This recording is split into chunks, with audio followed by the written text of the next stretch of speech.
नमस्कार बंधुरा रिंकू रान्नाघरे आरो एकटी नतून पर्व निये आपनादेर सामने हाजिर हलाम। आज आमी आपनादेर देखाबो चिकेन बारबिकिउ।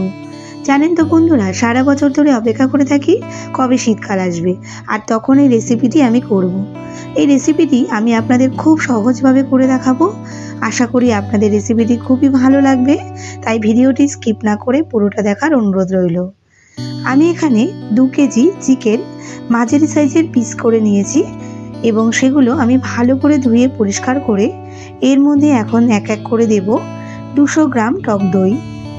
এই রান্নাটাতে টক দইটা কিন্তু খুবই দরকারি। টক দইটা না দিলে মাংসটা একদমই নরম হবে না।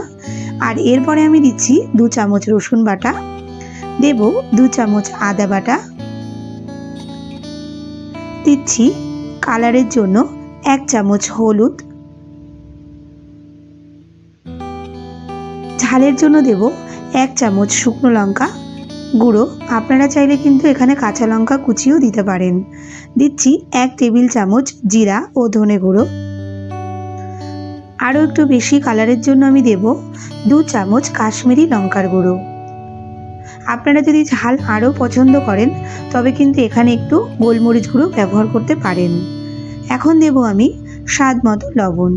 এটা যেহেতু আগুনের উপরে সেকা হবে তাই এতে কিন্তু লবণটা একটু পরিমাণে বেশি দিলেই খেতে বেশি ভালো লাগে। এরপর দেব আমি এতে 50 গ্রাম সরষের তেল। দেখুন এই সব কিছুই কিন্তু একদম ঘরোয়া মশলা আর এগুলো কিন্তু সবই আপনাদের হাতের কাছেই থাকে। তো এখন আমি সব মশলাগুলোর সাথে মাংসটা খুব সুন্দরভাবে মেখে নেব। এখানে আরো ভালো কালার আনার জন্য অনেকে কিন্তু ফুড কালার ইউজ করেন, কিন্তু আমি এখানে কালারের জন্য শুধুমাত্র কাশ্মীরি লঙ্কার গুঁড়োই ব্যবহার করেছি। আপনারা চাইলে ফুড কালারও দিতে পারেন। এইভাবে ম্যারিনেট করে আমি এটা ঢেকে 2 থেকে 3 ঘন্টা রেখে দেব। যতক্ষণ বেশি রাখা হয় ততটাই কিন্তু ভালো, কারণ তাতে মাংসটা খুব ভালো ম্যারিনেট হয় এবং এটা কিন্তু খুব সুন্দর নরম হবে। এরপর আমি একটা আঁচের উনুনে কয়লা দিয়ে আগুন ধরিয়ে দিয়েছি।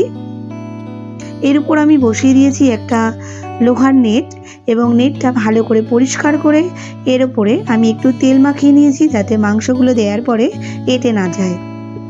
তো এখন আমি এর উপরে দিচ্ছি এক এক করে মাংসের টুকরোগুলো।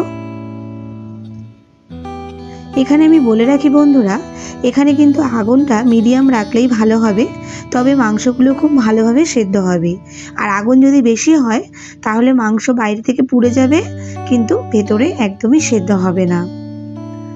নতুন বন্ধুরা আপনারা যারা আমার রান্নাগুলি পছন্দ করেন বাট আমার চ্যানেলটি এখনও সাবস্ক্রাইব করেননি তাদের কাছে আমার রিকোয়েস্ট, আপনারা আমার চ্যানেলটি সাবস্ক্রাইব করে আমার পাশে থাকবেন।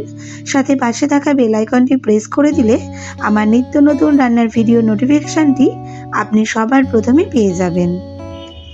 মাংসগুলো কিছুক্ষণ এক পাশে থাকার পর এইভাবে কিন্তু বারে বারে এটা উল্টে পাল্টে দিতে হবে।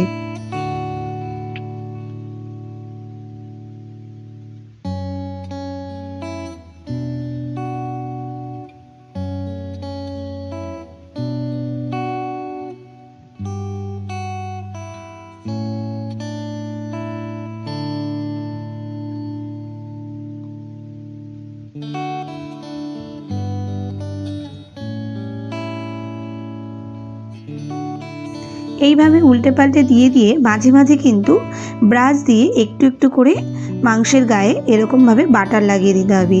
এতে কিন্তু মাংসটা বেশ জুসি হয়, খেতে বেশ সুস্বাদু লাগে।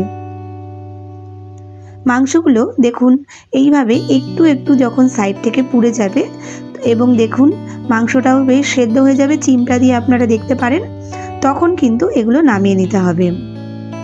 এটা গরম গরম পরিবেশন করতে কিন্তু বেশি ভালো লাগে।